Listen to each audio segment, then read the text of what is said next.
Hey you guys, and welcome back to our channel. Today we are going to be talking about Kelly's situation. You want to just go ahead and start off?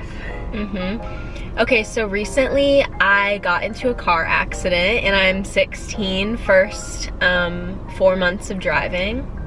My parents' worst nightmare. So basically what happened was this has happened all within a week. So my friend got into a car accident. My friend Brooklyn, shout out to her. She watches our videos sometimes. Wish she wouldn't. But basically, someone clipped her and she hit them, so that's her fault. It's gonna end up being her fault in insurance and everything. I'm not gonna tell her whole story because that's her business. But then, before I know it, I'm getting into a car accident too.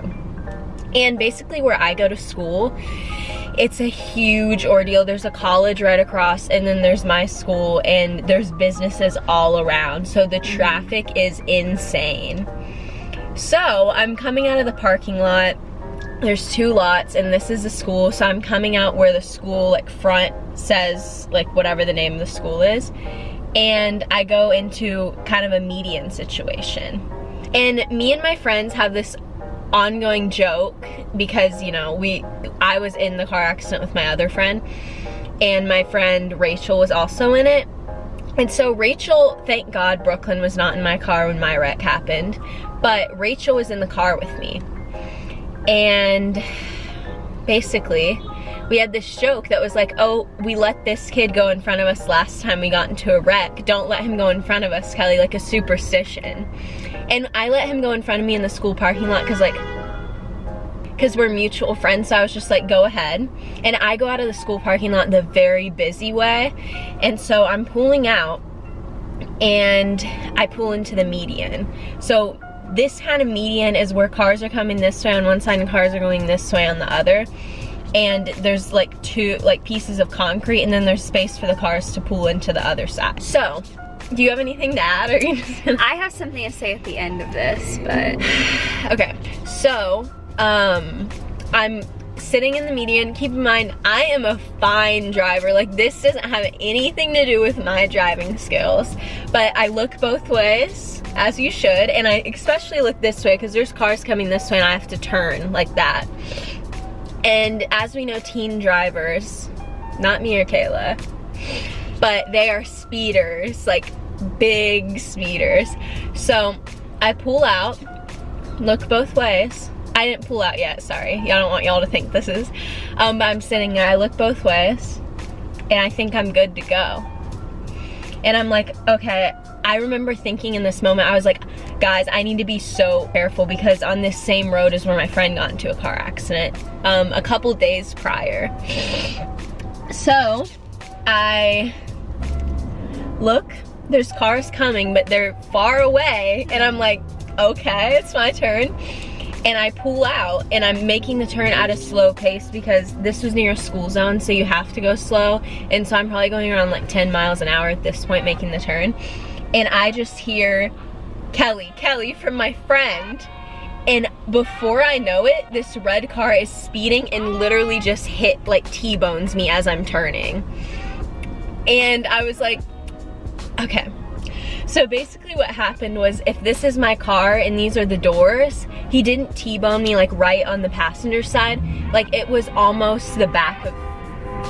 Anyways, so the road's a very dangerous place, people, but my car, it didn't exactly get T-boned. It was between a T-bone and a rear end because it happened... Picture. Yeah, it happened on my back side, but it wasn't in the back of my car. It was towards the back of my second door where you enter back there in the back seat. So I'm like, I am gonna be in so much trouble, but I'm trying to stay calm because in my friend's car accident, she was freaking out, and it made it so much more stressful on us, which she should have freaked out. Her car was messed up to the max, praying for her.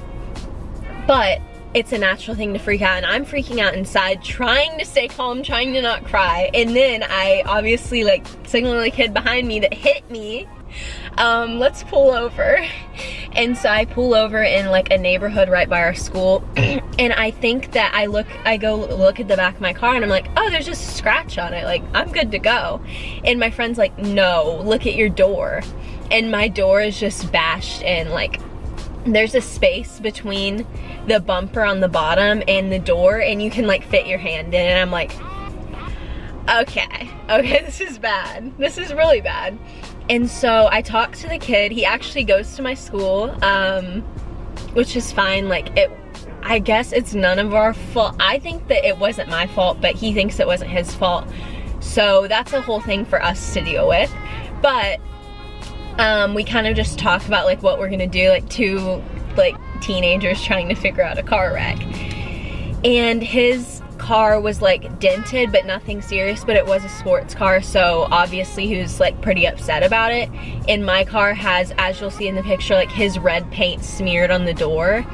So I think you can kind of tell like the speeding was an issue, but like everyone makes mistakes. There's no, I don't like have any feelings towards him. Like, it's all figured out now. But it sucks for me because we have to replace my entire door and I can't drive. And yeah, it was a really kind of traumatic experience, but it could have been much worse, and I'm so grateful that no one in the car got hurt. And shout out to Nissan, because the impact in my friend's car wreck and in mine was not like big at all, and this guy was going so fast, and the impact, like, I didn't even barely feel it, and my airbags didn't come out or anything, and they shouldn't have. So the crash test was good for Nissan. But yeah, and I would just say, like, take this as your warning or your sign to just like, please be careful when you're driving, because Kelli definitely didn't expect this. I mean, no one ever expects it. And sometimes you can't control other drivers on the road. Yeah. But be extra careful, and it's hard to be careful when you're like trying to get somewhere, trying to get home or something like that. But there's no point in rushing because... yeah, so just be careful. I know. So just be careful on the roads. That's basically the moral of this video. So yeah, thank you for watching, and we'll see you next time. Drive safe with a fixed car. Bye.